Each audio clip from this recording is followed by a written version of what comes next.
Hello, good morning everyone. तो आज हम स्टार्ट करेंगे एडिटोरियल एनालिसिस। कोई पढ़ता है एडिटोरियल यहाँ पे? हैं? पढ़ते हो नहीं पढ़ते हो? ठीक है। और कोई आना है अभी? बच्चा आएगा कोई? अभी नहीं आएगा, ठीक है। तो अब से हम एडिटोरियल भी एनालाइज करेंगे, आपको बताएंगे कि एडिटोरियल पढ़ते कैसे हैं, ठीक है, और एडिटोरियल क्यों पढ़ना है। देखो, एडिटोरियल एक बहुत इंटरेस्टिंग कंटेंट होता है जिससे बहुत चीज़ें पता लगती हैं आपको, but it is not full proof. Full proof मतलब वो पूरी पूरी तरीके से सारी इंफॉर्मेशन आपको नहीं देगा, ठीक है। Editorials are written by experts in their respective field, है ना। वो अपने रिस्पेक्टिव फील्ड के एक्सपर्ट्स होते हैं, तो उस हिसाब से बहुत अच्छा कंटेंट आपको देते हैं। लेकिन अगर आपको उस टॉपिक का बैकग्राउंड नहीं पता, ठीक है, हम इस पोजीशन पे क्यों आए ये नहीं पता, तो आपको एडिटोरियल समझने में बहुत मुश्किल होगी, ठीक है। लोगों को एडिटोरियल समझने में मुश्किल क्यों होती है? लोग कहते हैं एडिटोरियल पढ़े नहीं जा रहे हैं, समझ नहीं आ रहे हैं। इसलिए समझ नहीं आ रहे क्योंकि वो सिर्फ अभी की इवेंट देख रहे हैं। जिस इवेंट की वजह से वो एडिटोरियल लिखा जा रहा है, लोग सिर्फ वो देख रहे हैं, पर उसके पीछे की बहुत लंबी हिस्ट्री है, ठीक है। उस पूरे टॉपिक की बहुत लंबी हिस्ट्री है, और यूजुअली एडिटोरियल उस हिस्ट्री में नहीं जाता है, वो सिर्फ प्रेजेंट कॉन्टेक्स्ट में जाता है। और किस में जाता है कि आगे क्या होगा, ठीक है। पर हम कोशिश करेंगे कि हम बैकग्राउंड भी समझें, ठीक है, और उसके बाद देखें कि उस बैकग्राउंड ने इस प्रेजेंट इवेंट को कैसे इन्फ्लुएंस किया है, ठीक है। समझ आ रहा है थोड़ा थोड़ा? ठीक है, चलो अब आगे देखते हैं। अब देखो, ये आप सबने सुना होगा कि यूएई ने ओपेक को लीव कर दिया है, सुना है? सुना है ना। देखो, अब इसमें इंडियन एक्सप्रेस पे there are 2 articles on this, ठीक है। एक तो ये है, after UAE's exit from OPEC India must spell out its energy alliance. एक तो ये आर्टिकल है, और दूसरा कौन सा है? एक ही है, another oil market churn is in the offing, ठीक। अब ये सब आपको देख रहा, आप पढ़ोगे, न्यूज़पेपर पढ़ोगे तो ये सब आप देखोगे कि क्या क्या लिखा गया है एडिटोरियल पर। इसमें बैकग्राउंड इतने अच्छे से कहीं नहीं दिया गया है, ठीक है। तो इसलिए आपको थोड़ी डिफिकल्टी हो सकती है समझने में। तो हम थोड़ा बैकग्राउंड पे फोकस करेंगे कि ये हुआ क्या। सबको पता है ओपेक क्या है? क्या है ओपेक? फुल फॉर्म क्या है ओपेक की? ठीक है, वेरी गुड। तो अब देखो, ओपेक बना क्यों था, सबसे पहले हम ये समझेंगे। किसी भी क्यों बना था, पर बना क्यों था? What was the reason of forming of OPEC? देखो, एडिटोरियल पढ़ने का तरीका ये है। ओपेक पे 2 आर्टिकल आए हैं अभी, है ना। इस इवेंट पे 2 आर्टिकल आए हैं, पर किसी ने ये मेंशन नहीं करा है कि बना क्यों था, इसकी हिस्ट्री क्या थी। मोस्ट प्रोबेबली ये हिस्ट्री आपको पेपर पॉइंट ऑफ व्यू से इतनी इंपॉर्टेंट इसलिए नहीं है कि ये डायरेक्टली यूपीएससी कभी नहीं पूछेगा कि 7 सिस्टर्स क्या थी, ये सब क्या था, बट आपकी अंडरस्टैंडिंग के लिए जरूरी है कि आपको पता हो, ठीक है। नहीं तो आप कंफ्यूज जाओगे, रटने लग जाओगे, और रटने का कुछ होता इतना है नहीं ऐसे एडिटोरियल्स में, ठीक है। तो हम सबसे पहले समझेंगे बना कब था ओपेक। उससे पहले क्या हो रहा था? नहीं, देखो, अपने आप कंट्रोल नहीं हो रहे थे रेट। देखो, ये बहुत बड़ा मिसकंसेप्शन है, अपने आप रेट कंट्रोल नहीं हो रहे थे। 1960s तक 1960 तक 7 सिस्टर्स थी। क्या थी? हमारी वाली 7 सिस्टर्स नहीं। हमारी कौन सी है 7 सिस्टर्स? North eastern. अरे बताना नहीं है, पता है ना। अब देखो, उस समय 7 सिस्टर्स थी, 7 private companies were holding the oil market, ठीक है। वो ऑयल मार्केट को कैप्चर करके बैठी थी। सारा ऑयल उस समय मिडल ईस्ट से आता था, ठीक है। पर 7 जो सिस्टर्स थी वो बेसिकली एंग्लो अमेरिकन कंट्रीज की थी। एंग्लो अमेरिकन कंट्रीज कौन सी होती हैं? यूके, यूएसए, इन कंट्रीज की कंपनी थी। जैसे इनॉक्स कंपनी थी, शेवलॉन कंपनी थी। तो ये कंपनी ऑयल मार्केट को पूरा कंट्रोल करती थी। 1960s तक ये रहा था, ठीक है। अब हुआ क्या था, हम यहां पे पीछे आएंगे तो 1959 में इन कंपनीज ने, ये कार्टेल जो था, इसने क्या डिसाइड किया, हम ऑयल के प्राइसेस 10% बढ़ा देंगे। कितने बढ़ा देंगे? 10% हम ऑयल के प्राइस बढ़ा देंगे, ठीक है। इन्होंने 10% ऑयल के प्राइस बढ़ा दिए। बट द प्रॉब्लम वाज, जो कंट्रीज ऑयल प्रोड्यूस कर रही थी, कौन सी? सऊदी अरेबिया, ठीक है। यूएई तो उस समय बना ही नहीं था, UAE was not there at that time, ठीक है। पर जो ईरान था, कुवैत था, उनको ये प्रॉफिट नहीं मिलते थे, है ना। ये प्रॉफिट सिर्फ प्राइवेट कंपनी को जाते थे। किन प्राइवेट कंपनीज को? इनको हम 7 सिस्टर्स बोलते थे, ठीक है। समझ आ रहा है ना। इसमें बहुत कंट्रोवर्सी हुई, उन्होंने पुशबैक किया, पर कंपनीज का एक मोनोपोली टाइप की थी, ठीक है, कार्टेल था उनका अपना, ठीक है। तो they resisted the pressure that was put on them by the governments. तो 1960s में फिर क्या होता है, फिर से 10% बढ़ा देते हैं रेट। देखो, 1959 में 10% बढ़ाया, 1960s में 10% बढ़ा दिया। अब इससे क्या हो, ये ऑयल का प्राइस बढ़ाते गए, पर प्रॉफिट कभी कंट्रीज को आया ही नहीं। जो कंट्रीज क्या कर रही थी, ऑयल प्रोड्यूस कर रही थी। तो इसके बाद सऊदी अरेबिया, वेनेजुएला, ये सारी कंट्रीज वापस आती हैं, और ये कंट्रीज क्या बोलती हैं कि हम अब इन सब 7 सिस्टर्स को बाहर कर देंगे, and we will control the oil that is produced in our country. समझ रहे हो लॉजिक? समझ आया क्यों बना था ओपेक? क्या रीजन था कि पहले प्राइवेटाइजेशन की वजह से ये सारी कंपनी जो थी 7 सिस्टर्स, ये कंट्रोल कर रही थी सारे ऑयल को, ठीक है। अब उसके बाद इन्होंने क्या किया, गवर्नमेंट आ गया, और गवर्नमेंट ने कहा we will be the cartel, गुंडे हम ही होंगे, ये सब नहीं होंगे, हम है गुंडे। तो सर 1960s में क्या बना? ओपेक। कौन थे ओपेक के स्टार्टिंग मेंबर, फाउंडिंग मेंबर्स? अब जो फाउंडिंग मेंबर्स थे, फाउंडिंग मेंबर्स कौन थे? सब Iran, Iraq, Kuwait, Saudi Arabia और last Venezuela. Saudi Arabia and Venezuela, ठीक है। अब ये 5 कंट्रीज ने मिलकर क्या बनाया? ओपेक बनाया, ठीक है। क्यों बनाया फिर से हम देखेंगे, ताकि वो कंट्रोल कर पाए जो ऑयल उनकी कंट्री पे प्रोड्यूस हो रहा है, उसकी प्राइस कंट्रोल कर पाए। प्राइस कंट्रोल कैसे होंगे? उनका ये मानना था कि they control the demand supply of, they don't control the demand of oil but they control the supply of oil, ठीक है। समझ में आ रहा है? ओपेक कंट्रीज सप्लाई को कंट्रोल करती है, लेकिन ऑयल की डिमांड हमेशा रहेगी। ये तो आप सब समझते हैं, है ना? ऑयल की डिमांड हमेशा रहेगी। क्यों रहेगी? ऑयल बहुत चीजों में यूज होता है। हमारी कार चलाने से लेके पहले इलेक्ट्रिसिटी तक ऑयल की बहुत यूटिलिटी थी, अभी भी है। तो ऑयल की डिमांड कभी कम नहीं होगी, ये तो सब समझते हैं ना। तो इन्होंने कहा अगर ऑयल की डिमांड कम नहीं होगी तो हम सप्लाई पे रोक लगा देंगे। अगर चलो इकोनॉमी का पार्ट हो गया, अगर इन कंट्रीज ने ऑयल की सप्लाई कम कर दी तो क्या होगा? क्या होगा? प्राइस को क्या होगा? ऑयल के प्राइस इंक्रीज हो जाएगा, बेसिक इकोनॉमिक फंडा है, ठीक है। तो ये कंट्रीज ऑयल के प्राइस को कंट्रोल करने के लिए बनी थी, अपने नेशनल इंटरेस्ट से, अपने ऑर्गेनाइजेशन के इंटरेस्ट के अकॉर्डिंग उन्होंने कहा था we will control the price of oil. समझ आ रहा है यहां तक? किसी को दिक्कत यहां तक? अच्छा, अब इसके बाद क्या होता है हम देखेंगे इसका बैकग्राउंड, इस ऑर्गेनाइजेशन ने क्या क्या स्टेप्स लिए जो वर्ल्ड ओवर बहुत इंफ्लुएंशियल हुए, ठीक है। सबसे पहला जो एक स्टेप आता है वो होता है 1960 से लेके 1967 के आसपास यूएई में भी, यूएई इसमें एंटर करती है, ठीक है। इसका जो पहला एक मेजर इवेंट हुआ था वो 1973 हुआ था। 1970 क्या हुआ था 1973 में? किसी को आइडिया कुछ? कौन सी? अरब, उसको बोलते यम कपूर वॉर। तो यम कपूर वॉर में हुआ क्या था? जो मेजर इसमें कर देते हैं। यम 1973 में जब यम कपूर वॉर हुई तो जो मेजर अरब स्टेट्स थे, तो आप देख रहे होंगे ओपेक के मेजर मेंबर्स कौन है? अरब स्टेट्स हैं इस समय। Iran, Iraq, Kuwait, Saudi Arabia, UAE, these are the major states of OPEC organisation, ठीक है। And they were supporters of Palestinian cause, ठीक है। सब पैलेस्टीनियन कॉज पता है ना सबको, पैलेस्टीन, है ना। तो अब जब यम कपूर वॉर हुई तो यूएस ने और बाकी वेस्टर्न कंट्रीज ने किसका सपोर्ट किया होगा? इजराइल का सपोर्ट किया होगा। अब military the Arab countries are not very powerful, है ना। हम देखते हैं कि अभी भी सऊदी अरेबिया ने किससे डिफेंस पैक्ट साइन करा है? पाकिस्तान से उन्होंने डिफेंस पैक्ट साइन किया है, ठीक है। क्यों करना पड़ रहा है उनको ये? क्योंकि they know that their military is not strong enough, ठीक है। और उस समय भी स्ट्रांग नहीं थी, ठीक है। अब वो मिलिट्री तो पुश बैक कर नहीं पा रहे थे, but they had one weapon in the arsenal, that was OPEC, that was oil. So what they did? They implemented a embargo. Embargo मतलब समझ आता है सबको? क्या होता है एम्बार्गो मतलब?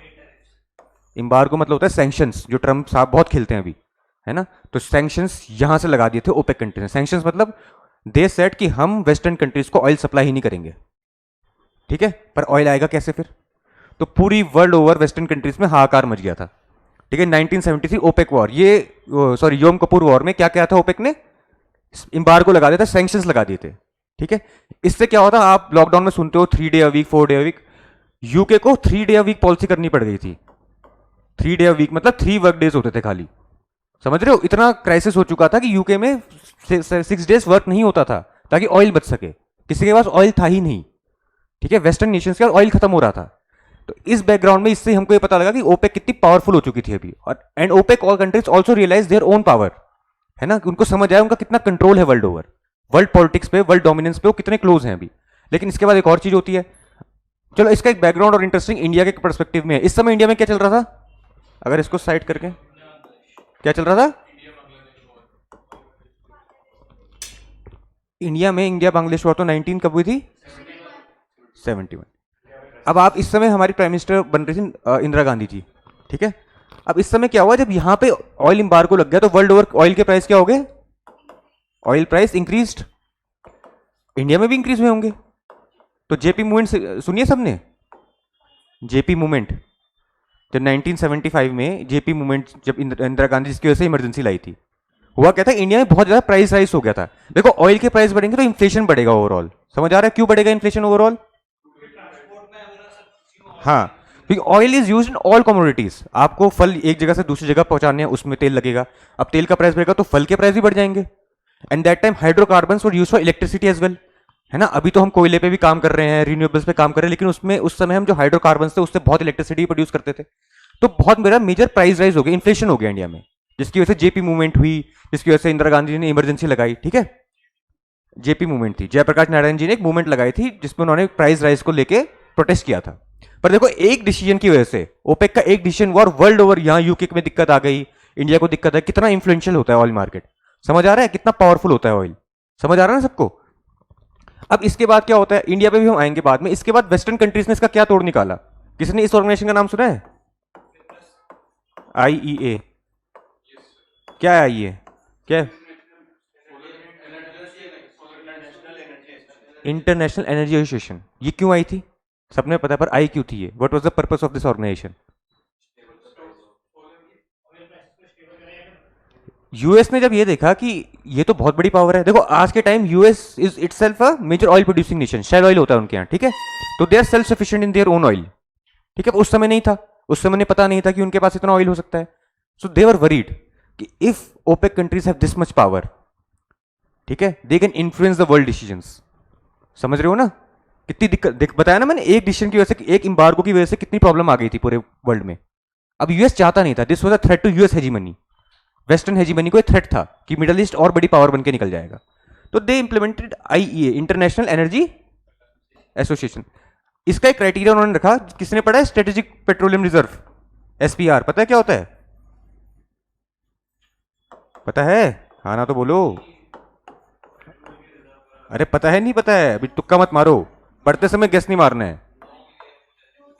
ठीक है, नहीं पता ना, ठीक है। इस इन्होंने क्या बोला, वेस्टर्न कंट्रीज ने आईईए की स्थापना करी। एंड व्हाट दे सेड कि every IEA member will keep a strategic petroleum reserve. What is the meaning of strategic petroleum reserve? कि देखो इन ओपन मार्केट तो हम तेल लेते रहेंगे, इंपोर्ट एक्सपोर्ट चलता रहेगा, ठीक है, मिडल ईस्ट से लेते रहेंगे, but we will have a 90-day SPR. What is the meaning of 90-day SPR? हाँ, और इसका ये उनका था कि कभी अगर गल्फ कंट्रीज या फिर ओपेक ये सब कर दे, फिर से एक एम्बार्गो लगा दे, तो हम ये 90 डे का स्ट्रेटेजिक पेट्रोलियम रिजर्व खोल देंगे, ताकि प्राइस, जो ऑयल प्राइस है वो स्टेबल हो जाए। समझ आ रहा है? समझ आ रही पूरी कहानी? अभी तक क्या, अभी तक हम एटोलस पे पहुंचे नहीं है। इतना आपको थोड़ा बहुत पता होगा, तब जाके आपको एटोलस समझने में आसानी होगी, ठीक है। इतना क्लियर आ रहा है सबको भी कि आईए क्यों बना, एसपीआर क्यों आया, एसपीआर होता क्या है? इंटरेस्टिंगली इंडिया मेंबर है कि एसपीआर का कि नहीं, ये आईए का कि नहीं है? नहीं है। India is a associate member, associate है। इंडिया के पास कितना रिजर्व है? कितना है भाई? 9.5 दिन का इंडिया के पास फैसिलिटीज में है। पर मोटा माटी अगर हम सब मिला दें, अंडरग्राउंड वेल्स होते हैं हमारे, ओशंस में भी हमारा ऑयल है, सब सेव कर रखा, तो 73 डेज के अराउंड या 75 डेज के अराउंड हमारे पास ऑयल बचा है, स्ट्रेटेजिक ऑयल होता है, ठीक है। कितने का? 75 के अराउंड होता है। हाँ हाँ, क्योंकि आईए की एक रिक्वायरमेंट ये भी है ना कि आप आईए के मेंबर तभी बन सकते हो जब आपके पास 90 डेज ऑफ एसपीआर है, स्ट्रेटेजिक पेट्रोलियम रिजर्व है, ठीक है। इंडिया के पास 75 डेज का है, ठीक है। 9.5 जो इंडिया की गवर्नमेंट एजेंसी है ना एक, जो वो रखती है, उसमें 9 पॉइंट कुछ डेज का है। पर बाकी जगह पाइपलाइंस हमारी हैं, है ना, वेल्स है हमारे, रिफाइनरीज में हमारा ऑयल है, तो हम पूरा देख रहे हैं। पूरा कितना है? पूरा 75 डेज के अराउंड है हमारे पास, ठीक है। नहीं, ऐसे ऑब्जर्वर मेंबर सुना है आपने? ऑब्जर्वर मेंबर वो होते हैं जो अभी बाहर से देख रहे हैं, they are not permanent members. वो उस ऑर्गेनाइजेशन की वर्किंग में कोई हिस्सा नहीं लेंगे, डिसीजन मेकिंग में कोई हिस्सा नहीं लेंगे, but they can make policies based on those decision that are taken place in the meeting. जैसे इंडिया अब चाह रहा है कि हम 90 डेज तक करें अपना एसपीआर। वो क्यों चाह रहा है? वो आईए को देख रहा है ना, वो देख रहा है कि आईए का 90 डेज का, we will also aim for 90 days, ठीक है। तो एसोसिएट मेंबर का मतलब ये, they don't have any say in the working of the organisation, in the decision making of the organisation, ठीक है, but they want to be in some amount of time part. जैसे India और किसका associate member है? एक Arctic council का भी associate member है, ठीक है। पर आगे इसकी बात बाद में करेंगे। अब इतना सबको समझ आ गया क्या क्या चल रहा है? आईए बन गया, सब बन गया। अब एक और इंपॉर्टेंट इवेंट हुआ, ओपेक प्लस। ओपेक प्लस कब बना था भाई?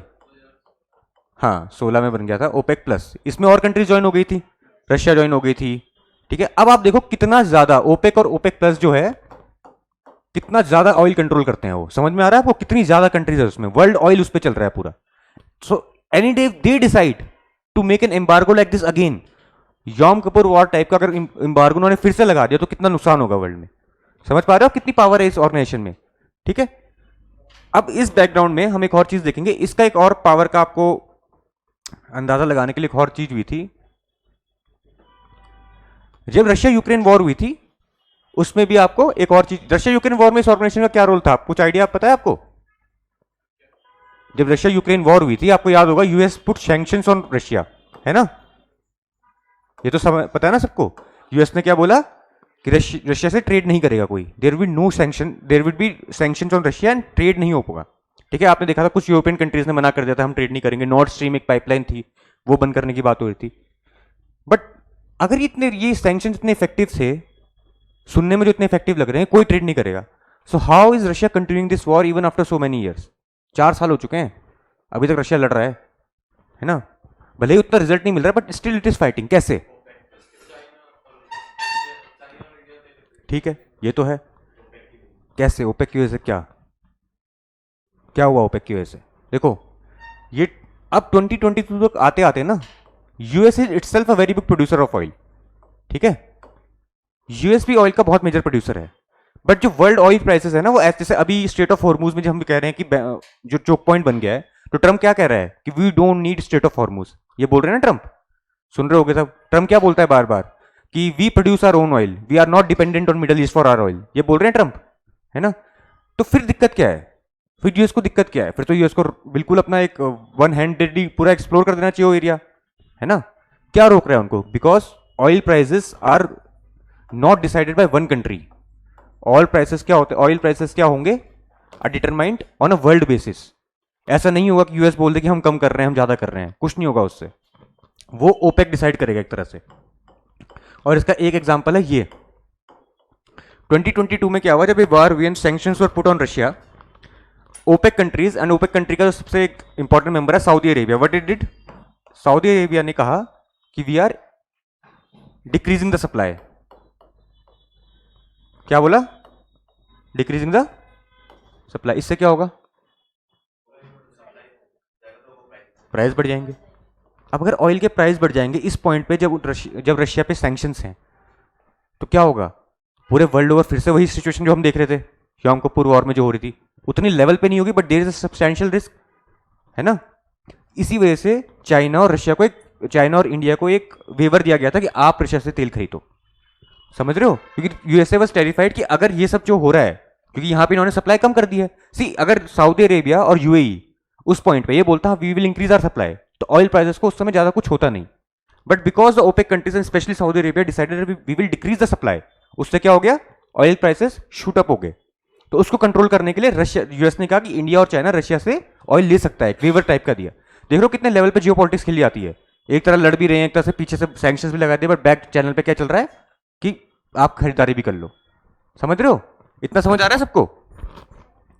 अब ये था पूरा बैकग्राउंड ओपेक का। हमें समझ आया कि ओपेक क्यों बना था? आया सबको समझ? ठीक है, हमको समझ आया ओपेक कितना पावरफुल है, देख लिया हमने कि ऑयल कितनी एक्सट्रीमली इंपॉर्टेंट कमोडिटी है, समझा?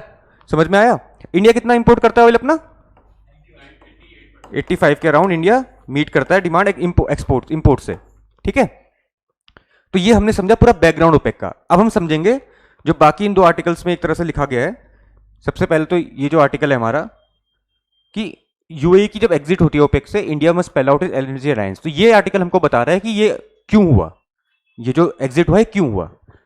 अब इसमें भी उतना डिटेल में हमें देन रखा है, हम थोड़ा और डिटेल में जाएंगे क्योंकि हमारे पास अभी टाइम है, पेपर अगले साल है आप सबका मोस्टली, है ना। तो हम थोड़ा और डिटेलिंग में जाएंगे, इसकी समझने की कोशिश करेंगे कि इससे ज्यादा और ज्यादा रीजंस क्या थे। देखो जो मेजर रीजन था ना वो था friction in UAE Saudi Arabia ties. अब ये फ्रिक्शन एक बहुत अच्छी केस स्टडी है, ये आप अपने एसेज में भी कोट कर सकते हो, ठीक है। मेजरली जो ये वाला जो आर्टिकल है यूएई का जाना, ये किस किस, चलो हाँ, किस किस पेपर के लिए इंपॉर्टेंट है? एक तो ये जीएस 2 के लिए इंपॉर्टेंट है। जीएस 2 में क्या आता है? आईआर। मेंस का सिलेबस देखा सबने? जीएस 2 में आईआर आता है, आईआर में तो आ ही सकता है ना। GS3 में आ सकता है, GS3 में क्यों आ सकता है ये? इकोनॉमी के परस्पेक्टिव में आ सकता है। GS4 में आ सकता है ये? GS4 में हम आपको केस स्टडी दे सकते हैं। GS4 में इसमें बहुत सारी थ्योरीज होती हैं ट्रेड के ऊपर, मोनोपोली के ऊपर, उसमें आ सकता है। बिजनेस एथिक्स, बिजनेस एथिक्स सुना है सबने? बिजनेस एथिक्स पता है? एथिक्स पढ़ा है? तो बिजनेस एथिक्स होता है, GS4 में भी आ सकता है। और ये किस में भी आ सकता है? एसए में भी आप अच्छे से यूज कर सकते हो, है ना। और GS1 में भी आ सकता है। 1 में क्यों आ सकता है? ज्योग्राफी, ज्योग्राफी या मिनरल्स आते हैं हमेशा, है ना। जैसे इस बार अच्छा क्वेश्चन आया था यूपीएससी मेंस में 2025 में कि ऑयल कैसे प्रोड्यूस होता है, एक बड़ा सा क्वेश्चन आया था, ठीक है, कि ऑयल सऊदी अरेबिया में ही क्यों इतना मिलता है, ऐसे मिलता है, ठीक है।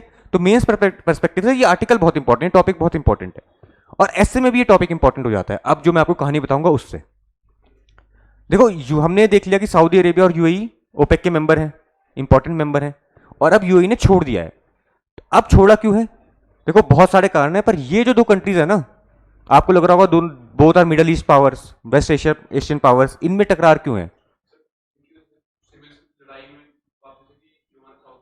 हम्म, नहीं ये अब this is also an action, पर ये क्यों हो रहा है एक्शन? पीछे आते हैं और आओ, वो तो है कारण। देखो ये दोनों सुन्नी कंट्रीज हैं।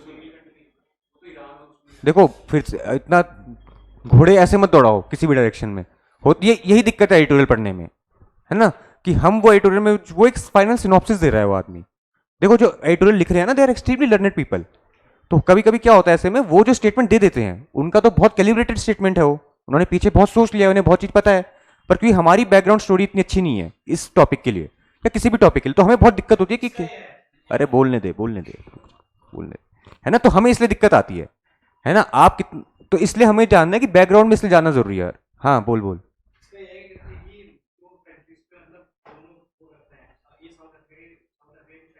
हाँ। अरे फिर वही सवाल है मेरा, क्यों? सवाल तो मेरा है क्यों लड़ रही है, क्या जरूरत है? दोनों इतने ऑयल प्रोड्यूसिंग नेशन है, दोनों का प्रॉफिट ओपेक में अगर हो रहा है, दोनों नेबर है अच्छे खासे, तो क्यों लड़ रहे हैं? दोनों सुन्नी पावर से क्यों लड़ रहे हैं?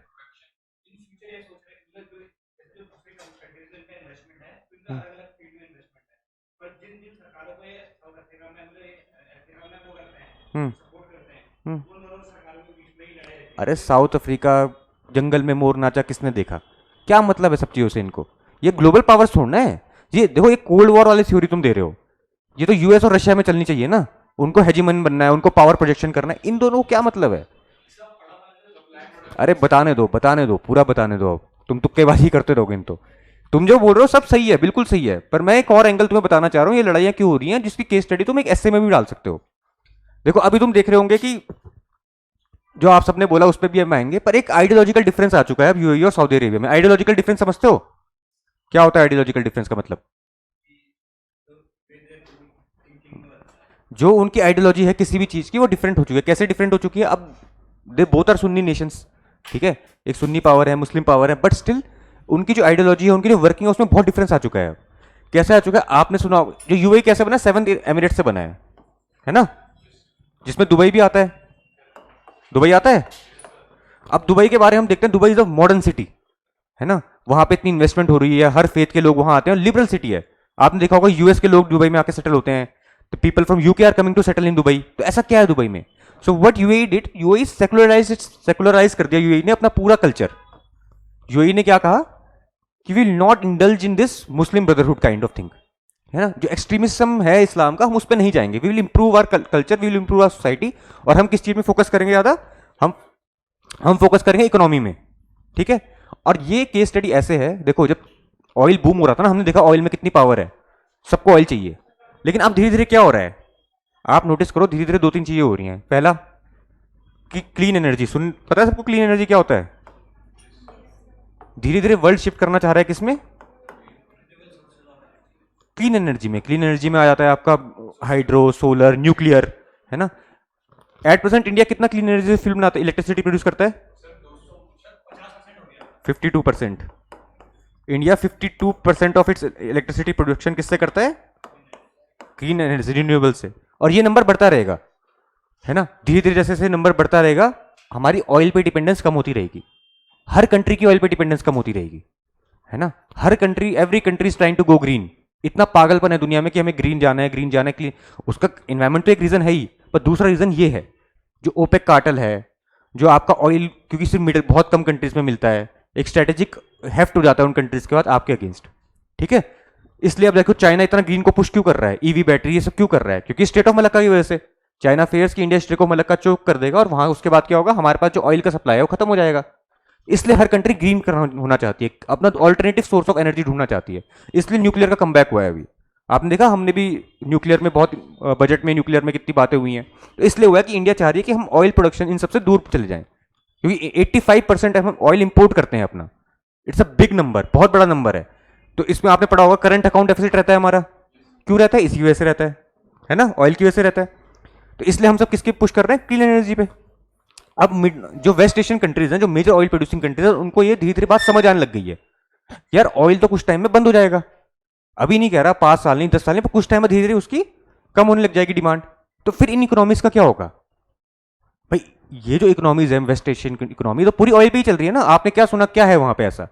भाई सऊदी अरेबिया में है क्या और ऑयल के अलावा, है ना? कुछ सुना है कि वहां पे एक इंडस्ट्री लग गई है बहुत बड़ी, कुछ है?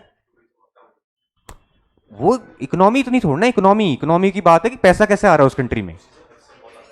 हाँ, अरे उतना जितनी वो पावर अभी है ऑयल के कंपैरिजन में, तो इट इज मिनिस्कल ना। ऑयल के कंपैरिजन में देखो, अगर खाली टूरिज्म ही होता रहे तो क्या ही होगा उनका। ऑयल के कंपैरिजन में देखो, हमेशा ऑयल के कंपैरिजन में उनकी इकोनॉमी जीरो है, बिल्कुल जीरो है, बाकी जो फैक्टर्स हैं उनकी इकोनॉमी के। तो अब इनको डर लग गया, लेकिन UAE was ahead of its time. UAE ने अपनी इकोनॉमी जल्दी डाइवर्सिफाइड कर दी। इकोनॉमी डाइवर्सिफाई करना मतलब क्या होता है? हाँ, उन्होंने एक ही चीज पे फोकस नहीं किया, उन्होंने अलग अलग सेक्टर खोले। इसलिए उन्होंने दुबई बनाया, ठीक है। इसलिए दुबई में इतना इन्वेस्टमेंट हुआ। उन्होंने कहा we need to go away from oil. हम ऑयल रखेंगे, जब तक बिक रहा है बेचेंगे, बढ़िया बेचेंगे, लेकिन हमें उस कंडीशन के लिए भी रेडी होना है जब क्या होगा, ऑयल की डिमांड कम हो जाएगी, ठीक है।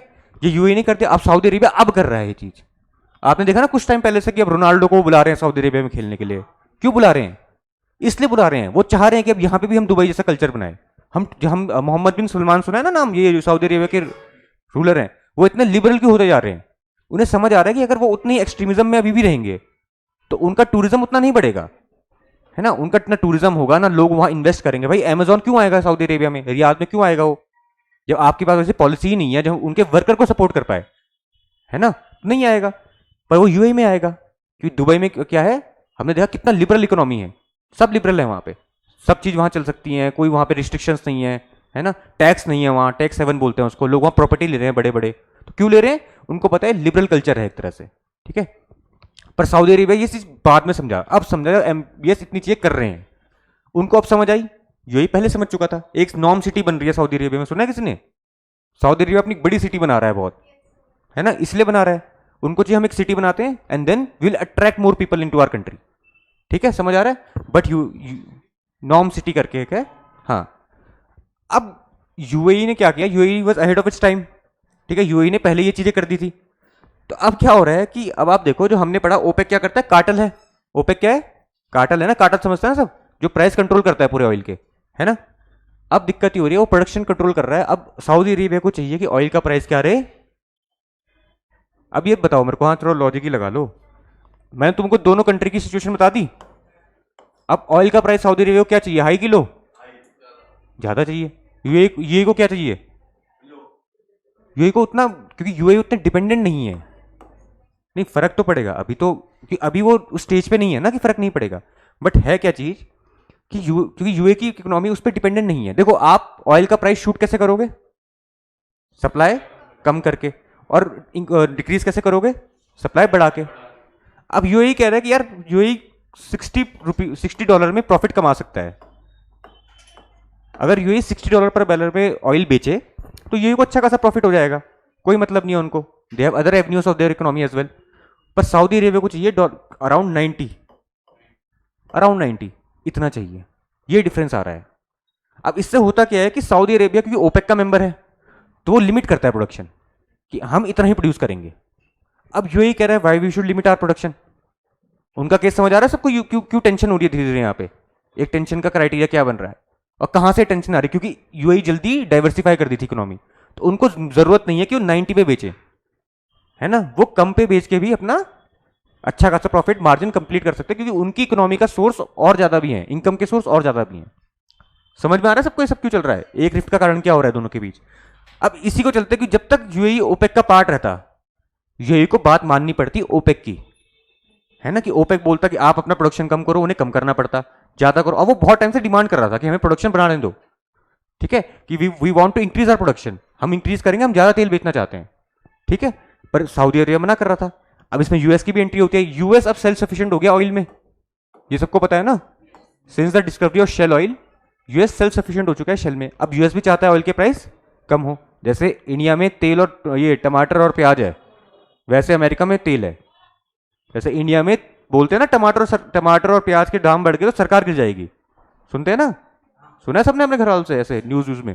यूएस में वो चीज ऑयल के लिए है, अगर ऑयल के प्राइस बढ़ गए तो सरकारें गिर जाती हैं, ठीक है। तो इसलिए यूएस हमेशा क्या चाहता है, ऑयल का प्राइस कम रहे। तो यूएस भी पुश बैक करता है यहाँ पे, कम करो कम करो, ठीक है। तो अब ये डाइवर्जेंट आया था सऊदी अरेबिया और यूएई में पहला। दूसरा क्या डाइवर्जेंट आया, आपने सोसाइटीज देखी थोड़ी अलग हो चुकी हैं दोनों की, देखिए ना, समझ आ रहा है ना कि हम, मैंने जैसे बताया कि थोड़ा लिबरल हो चुका है यूएई, सऊदी अरेबिया होना चाह रहा है पर उसको टाइम लगेगा, समझ आ रहा है ना। एक और चीज हुई थी जब अभी ईरान इसराइल, जब यूएस अटैक कर रहा था इसराइल पे, ओ सॉरी ईरान पे, इसराइल अटैक कर रहा है ईरान पे, तो ईरान ने क्या किया, उसके एवज में क्या किया, मिडल वेस्ट एशिया में अटैक किया, करा ना। फिर किस कंट्री ने हेल्प करी होगी, यूएई की, किसने करी होगी, यूएसए ने तो करी, पर और किसने करी, इसराइल ने अपने डिफेंस सिस्टम डाली यूएई में, इसराइल ने अपने पर्सनल यूएई भेजे डिफेंड करने के लिए। अब ये कितनी बड़ी बात है कि एक वेस्ट एशियन पावर को इसराइल आके डिफेंड कर रहा है।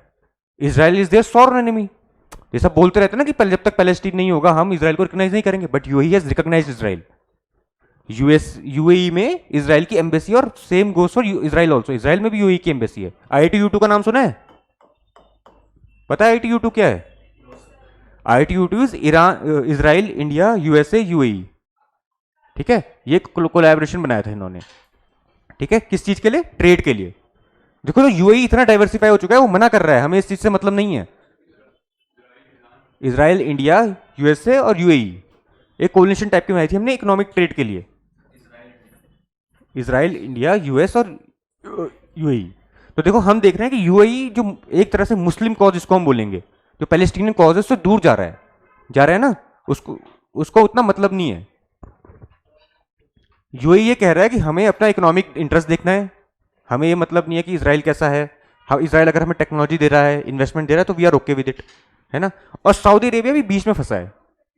आपने अब्राहम अकॉर्ड सुना होगा, है ना, अब्राहम अकॉर्ड पता है, डोनाल्ड ट्रंप ने अपने फर्स्ट टर्म में अब्राहम अकॉर्ड कराए थे, जिसमें उन्होंने ये कहा था कि आप सब जो वेस्ट एशियन पावर्स हैं वो इसराइल को रिकॉग्नाइज करो। भाई जो वेस्ट एशियन पावर्स हैं वो क्या बोलते हैं, हम इसराइल को तब तक रिकॉग्नाइज नहीं करेंगे अब तक पैलेस्टीन नहीं बनेगा। तो धीरे धीरे सऊदी अरेबिया भी उस डायरेक्शन में आना चाह रहा है कि वो किसको रिकॉग्नाइज करे, इसराइल को करे। बट क्योंकि अभी भी वहाँ हार्डलाइनर्स हैं, हार्डलाइनर्स मतलब होता है जो नहीं चाहते ये सब हो, ठीक है, तो इसलिए वो रुका हुआ है। लोग कहते हैं कि बहुत क्लोज था सऊदी अरेबिया इसराइल से एक एग्रीमेंट करने पे, रिकॉग्नाइज करने पर उस समय हमास ने अटैक कर दिया। तो ये भी एक कारण है हमास के अटैक करने का इसराइल में, ठीक है, ताकि टेंशन फ्लेयर अप हो और वापस जो अब्राहम अकॉर्ड था वो टूट जाए। तो हमने देखा कि आइडियोलॉजिकल डिफरेंस कैसा आ चुका है, कितना बड़ा चार्ज इन दोनों कंट्रीज के बीच। एक इसराइल को पूरा खुले में सपोर्ट करती है, सपोर्ट नहीं भी बोले वॉर में तो हेल्प लेती है उससे, रिकॉग्नाइज करती है, और दूसरे भी अनश्योर है। तो दूसरा ही है। बाकी हम 3-4 कंट्रीज अगर देखें, लिबिया हो गया, सूडान हो गया, यमन हो गया, तो ये जो मेजर कंट्रीज, इसमें ये दोनों countries are different side of the aisle, दोनों डिफरेंट फैक्शंस को सपोर्ट करती हैं, ठीक है। तो ये रीजन है इनके बीच में एक लड़ाई होने का। और अल्टीमेटली जो अभी जो एक्सपर्ट्स कह रहे हैं कि जो अभी क्यों हुआ है, तो इट इज बिकॉज पाकिस्तान के साथ जो डिफेंस एग्रीमेंट साइन हुआ है ना, सी यूएई वाज होपफुल कि शायद ये टेंशन बहुत टाइम से फ्लेयर अप हो रही थी, पर अभी लोग कह रहे हैं कि यूएई थिंक्स कि सऊदी अरेबिया क्योंकि पाकिस्तान के साथ एक एग्रीमेंट कर रहा है, ठीक है, तो वो it is becoming more and more hard liner, ठीक है। इसको आप इस तरीके से समझो कि हमने देखा कि अगर आप लिबरलाइज करते हो अपनी इकोनॉमी, यूएई ने लिबरलाइज अपनी इकोनॉमी करी तो कितना फायदा हुआ उसको, है ना। तो यूएई चाहता है कि पूरा एरिया लिबरलाइज हो, हम लिबरलिज्म की तरफ जाएं, हम एक रिलीजियस फैनेटिज्म की तरफ नहीं जाएं, ठीक है। और सबसे बड़ा रिलीजियस फैनेटिज्म का एग्जाम्पल क्या है? पाकिस्तान है ना। पाकिस्तान देखा हमने किस बेस पे चलता है, ठीक है। अब सऊदी अरेबिया ने पाकिस्तान से डिफेंस एग्रीमेंट साइन करा है। हम्म, हम्म। ये बाद में डिस्कस, वो डिफेंस एग्रीमेंट बाद में डिस्कस करेंगे, पर एक एग्जांपल के लिए मैं आपको बोल रहा हूँ। तो इसके बाद आपने देखा होगा कि यूएई ने एक और चीज करी, पाकिस्तान से अपना लोन वापस मांगा। सुन पता है सबको? यूएई ने पाकिस्तान ने को लोन दिया था। यूएई ने, वेस्ट एशियन कंट्रीज पाकिस्तान की इकोनॉमिकली हेल्प करते हैं, ठीक है, बहुत ज्यादा। अब पाकिस्तान को ये लगता है क्योंकि एक खित्ता है, उम्मा बोलते हैं मुस्लिम कंट्रीज को, तो हमारे भाई हैं, ब्रदर हैं, तो ये वापस नहीं मांगे पैसा, और मोस्ट ऑफ होता भी ऐसा, रोल ओवर कर देते हैं। हाँ, तो रोल ओवर कर देते हैं लोन।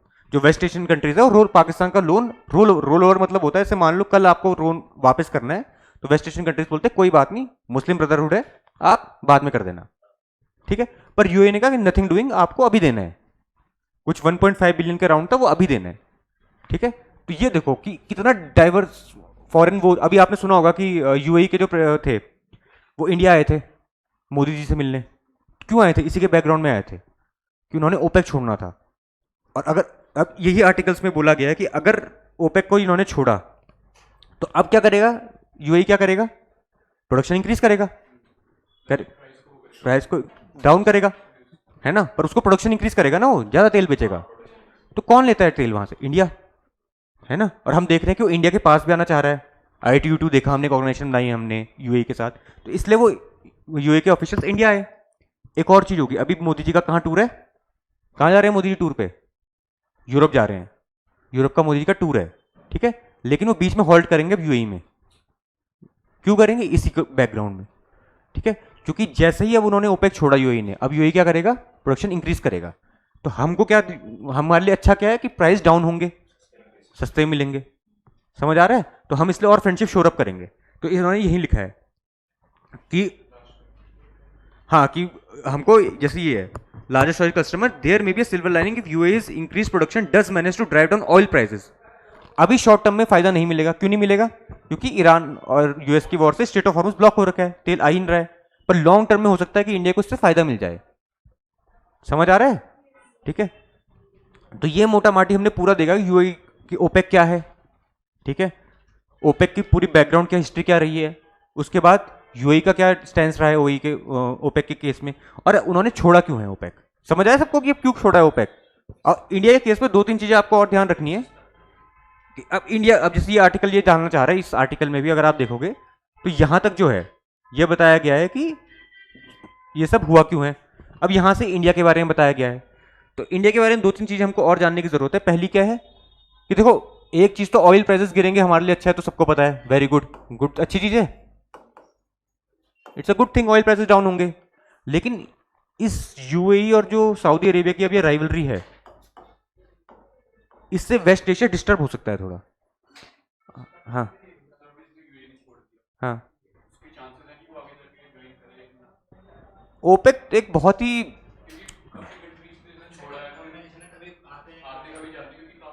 नहीं उसके लिए बोला ना, वो आते जाते उनका अलग कारण हो सकता है, यहाँ पे ये राइवलरी कारण है।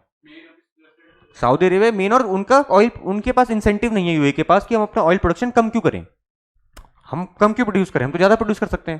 भाई जब तक इकोनॉमिक लॉस सहने के लिए भी इंसेंटिव चाहिए, है ना। वो इंसेंटिव यूए के पास नहीं है अभी ज्वाइन करने का। और दूसरा, इंडिया के केस में अगर हम देखें तो ऑयल प्राइसेस डाउन हो रहे हैं, तो बढ़िया है, ठीक है। लेकिन अगर यूएई और सऊदी अरेबिया की जो राइवलरी है वो आगे बढ़ती है, तो मिडल वेस्ट एशिया क्या हो जाएगा? इनस्टेबल हो जाएगा। और वेस्ट एशिया में इंडिया का क्या है? ऑयल के अलावा और क्या है? रेमिटेंस। इंडिया के बहुत सारे लोग रहते हैं वेस्ट एशिया में, तो ये प्रॉब्लम भी है अभी हमको कि अगर ये जो टेंशन है ज़्यादा फ्लेयर अप हो गई, तो ऐसा ना हो जो इंडियन इमिग्रेंट्स हैं वहाँ उनको इफेक्ट पड़ जाए, ठीक है। हमको ये भी देखना होता है। और रेमिटेंसेस फ्लो वहाँ से बहुत ज़्यादा आता है ना, ये भी हमारे कॉज ऑफ कंसर्न है। तो ये भी इस आर्टिकल में बताया गया है। तो अब सबको समझ आ गया पूरा आर्टिकल क्या है?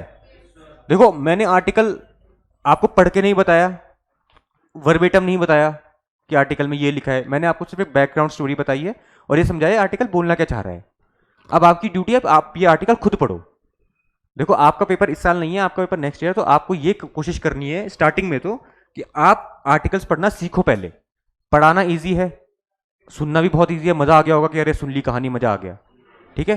पर ये समझ आपको तब तक नहीं आएगा तब तक खुद नहीं पढ़ोगे। पेपर में इसको कैसे यूटिलाइज करना है आपको तब तक नहीं आएगा तब तक आप खुद पढ़ोगे नहीं।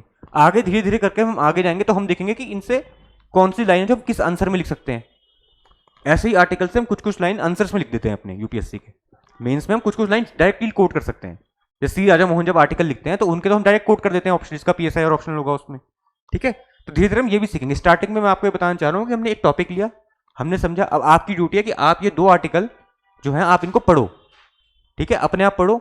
उसमें भी अगर आपको कोई डाउट आता है तो डाउट पूछो और क्लैरिटी रखो अपने दिमाग में, ठीक है। पर ऐसा नहीं करना है कथा सुन के चले गए, ऐसा करते रहोगे तो एक पॉइंट आएगा जब ये मैं नहीं करूंगा और आपको फिर 0 हो जाओगे, ठीक है। ठीक है, किसी को डाउट है अभी भी कुछ? हाँ। हम्म।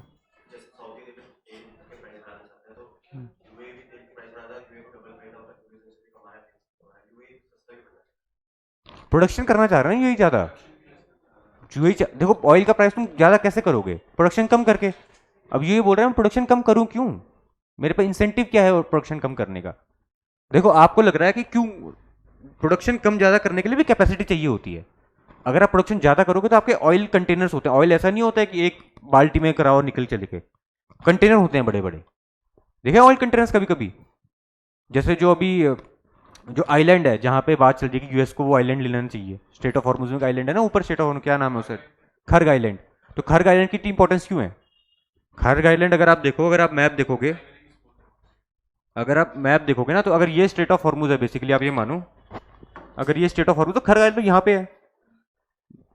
दिक्कत ये है कि खर्ग आइलैंड में सारे ऑयल कंटेनर्स हैं उनके, जहां तेल निकालते तो वहां रहते हैं वो, ठीक है। तो अब वो एक बार डिस्ट्रॉय हो गया तो वो बनना बड़ा मुश्किल है, बहुत टाइम लगता है एक ऑयल कंटेनर बनने में। तो इसलिए जो हम कह रहे हैं ना कि ऑयल के सप्लाई कम कर दो, ज्यादा कर दो, तो वो दिक्कत है कि सिर्फ 2-3 कंट्री हैं जो ऐसा कर सकती हैं। बाकी कंट्री अपना ऑयल प्रोडक्शन बढ़ा नहीं सकती अपने मन चाहे, क्यों? उनका ऑयल कंटेनर ही नहीं है। आपने सुना होगा कि जब लॉकडाउन के टाइम ऑयल की वैल्यू नेगेटिव हो गई थी, सुना था किसी ने? मतलब क्या था उसका? ऑयल की वैल्यू नेगेटिव कैसे होती है पता है ना सबको? ये तो नेगेटिव कैसे हो गई? नेगेटिव वैल्यू का मतलब समझते हो ना? ऑयल की वैल्यू नेगेटिव का मतलब समझते हो? किसी भी चीज की वैल्यू नेगेटिव होगी तो उसका मतलब क्या हुआ? नहीं, नेगेटिव हो गई है, पुअर तो कम हो गई तो पुअर हो गया, नेगेटिव का मतलब हम्म जरूरत नहीं। हुआ क्या था उस समय कि तेल तो निकल रहा था, डिमांड कम हो गई थी, पर नेगेटिव इसलिए चला गया कि किसी के पास तेल रखने को ही नहीं था, किसी का कंटेनर ही नहीं बचे थे तेल रखने को, तो रखेंगे कहां? तो वो ऐसे ही दे रहे थे, मतलब ऐसे ही तो नहीं दे रहे थे, पर वो नेगेटिव इसलिए हो गया कि उनको तेल को स्टोर करने में ज्यादा पैसा लग गया था, समझ रहे हो? तो तेल ऑयल ऐसी कमोडिटी नहीं है कि जिसको आप ऐसे ही, हमको ऐसा लग रहा है कि हम उतनी क्वांटिटी सोच नहीं रहे, मेट्रिक मिलियन मेट्रिक टन की बात हो रही है यहाँ। एक गाड़ी में रखने वाला 5 लीटर 10 लीटर की बात नहीं हो रही है। इतना ऑयल हो गया था उस समय कि वो स्टोर करने के लिए हमारे पास कैपेसिटी नहीं थी, यूएस के पास कैपेसिटी नहीं थी स्टोर करने के लिए, तो नेगेटिव में बिक रहा था, बिक रहा थी मतलब नेगेटिव वैल्यू हो चुकी थी। नेगेटिव वैल्यू का मतलब है कि आपको स्टोर करने में ज्यादा पैसा लग रहा है उसको, ठीक है।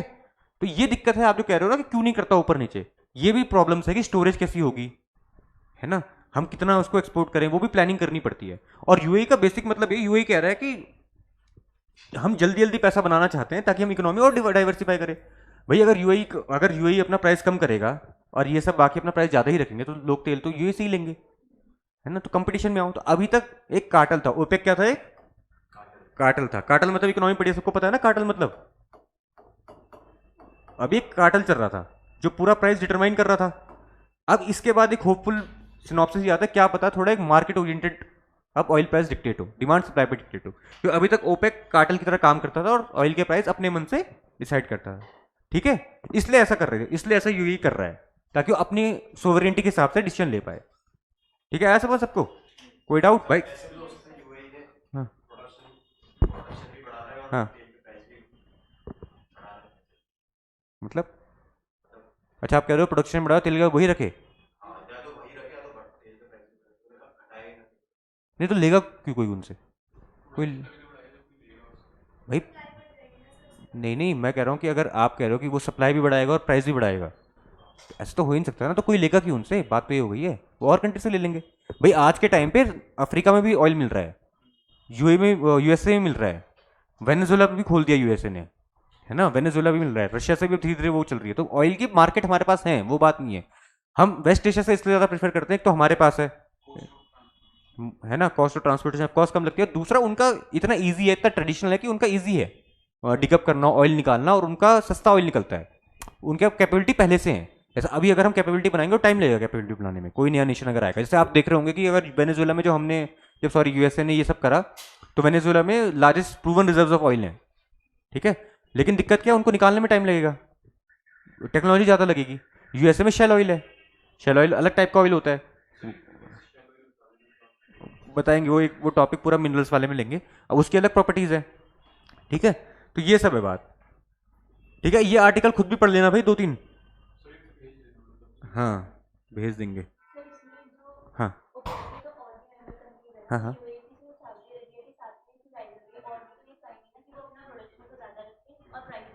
ठीक है, वेरी गुड यार, पर दिक्कत ये है ना, जो मैंने अभी बात बताई, और के पास एक कैपेसिटी ही नहीं है ना कम ज़्यादा करने की, समझ रहे हो, जैसे मैंने बोला कंटेनर चाहिए, नहीं नहीं कि कंटेनर चाहिए, ये चाहिए, अब कम करेंगे तो देखो, यूएई थर्ड लार्जेस्ट है प्रोड्यूसर, है ना, सऊदी अरेबिया बहुत बड़ा प्रोड्यूसर है, तो ये सब तो अगर इन दोनों ने डिसाइड कर दिया तो others must follow the line वाली बात है ना, ठीक है, वो इतने बड़े प्रोड्यूसर है कि जो बाकियों की पावर इसलिए है कि वो कार्टल बना, समझ रहे, कार्टल बनाने की जरूरत ही क्या होती, नहीं तो कार्टल बना ही इसलिए कि सब जुड़े तब जाके पावर आई, अगर सब अभी दिक्कत क्या आ रही है, अगर ये बिखरते रहेंगे तो पावर क्या हो जाएगी, डाइल्यूट हो जाएगी, है ना, तो इसलिए जो आपका जो छोटे नेशन है, बाकी छोटे नहीं होंगे, जैसे ईरान है, ईरान भी बहुत ऑयल है, ठीक है, पर ईरान में सैंक्शंस लग गए हैं, और वेस्ट एशिया बहुत डिस्टर्ब रीजन रहा है बेसिकली, जैसे कतार, आपको बताओ कतार कभी ओपेक का पार्ट रहा, फिर निकल गया, कतार ये करता रहा, तो ये दोनों काफी स्टेबल मानते हैं, यूएई और सऊदी अरेबिया स्टेबल मेंबर्स हैं बहुत, ठीक है, आपने यहाँ पे नहीं सुना होगा कभी कि कुछ अरब स्प्रिंग के टाइम कुछ हुआ था, लेकिन उसके अलावा ज्यादा कुछ होता नहीं है इस तरीके से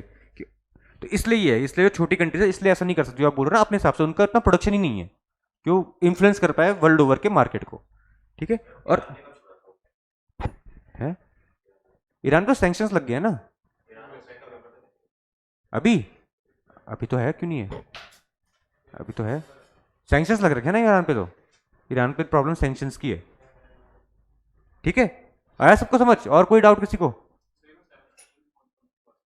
कंपनी, अरे वो उतना जरूरी नहीं है, इतना डीप भी नहीं जाना है, वही बोल रहा हूँ मैं, हाँ प्राइवेट कंपनी थी, एंग्लो अमेरिकन कंट्रीज थी, ठीक है, आप समझ आ रहे थे आर्टिकल पढ़ना कैसे, अब देखो स्टार्टिंग में तुम्हारे लिए ऐसा पढ़ना मुश्किल है ना, मैं इसलिए कर पा रहा हूँ, मैंने बहुत टाइम से पढ़ते हुए आ रहा हूँ, है ना, तो मेरे लिए ये सब जानना आसान है, जैसे मैं अगर ये आर्टिकल पढ़ता तो ये सब मुझे पहले से पता था, कि बैकग्राउंड, तभी मुझे आर्टिकल पढ़ने में मजा भी आ रहा है, मुझे समझ भी आ रहा है, अब आप देखो अगर आप सीधे स्टार्ट करोगे तो हो सकता है आपको कहीं पे लॉस्ट हो जाओ बीच में, कि यार ये क्यों हुआ, ये क्यों हुआ, ये क्यों हुआ, है ना, इसलिए इंपॉर्टेंट है, अगर स्टार्टिंग में आप जब 2-3 महीने अब आर्टिकल पढ़ना शुरू करते हो ना, एडिटोरियल्स पढ़ना शुरू करते हो, तो थोड़ी बैकग्राउंड स्टडी भी करो उसकी, ठीक है, अब जो चलो जब तक हम करा रहे हैं तो ठीक है, आपका काम सिर्फ पढ़ना है, आपको इतना समझ आ गया, अब इस आर्टिकल को ढंग से पढ़ो, ठीक है, आ गया समझ, कोई डाउट किसी को, ठीक है, कल से और आर्टिकल करेंगे, धीरे धीरे हम बढ़ाते रहेंगे नंबर ऑफ आर्टिकल्स भी, ठीक है, जैसे आपकी स्पीड है, पीआईक्यू भी करेंगे, पर ये भी करते रहेंगे साथ में, ठीक है, हाँ वो प्राइवेट कंपनी थी, अब तो